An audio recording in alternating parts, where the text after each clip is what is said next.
Want to know how to create or manage pages in WordPress? Well, no worries. In this video, I'm going to show you an easy step-by-step guide on how to do it. It's super simple, so let's get right into it. Now first up, simply open up your favorite browser and type in wordpress.com. This will direct you to its official website.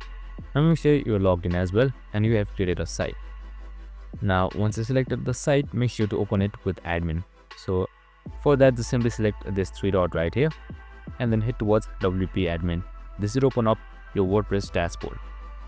Now once you're there, since we want to manage pages, just simply hit towards pages on the left side. That should be right below media. Now once you've selected, you should be seeing all pages. Now right here you can see about. You can just simply quick edit it, duplicate it, trash it and much more. So this is how you can edit it out. If there are multiple pages, there should be showing multiple pages.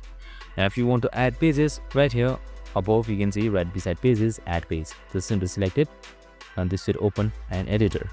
Now you can just simply select any one of these, add titles, add various medias, text and much more. And after that is done, just simply select publish and then make sure the visibility is public, private or anything that you want, and then just simply select publish right here. And after that is done, your website should be published successfully and you can view it as well right here. And as you can see, the website has been viewed. And that's it, super simple and easy. Now you can manage it just like before by just simply hitting towards pages. I hope this video helped. If it did, make sure to like, subscribe and tune in with us for more of these videos. See you in the next one.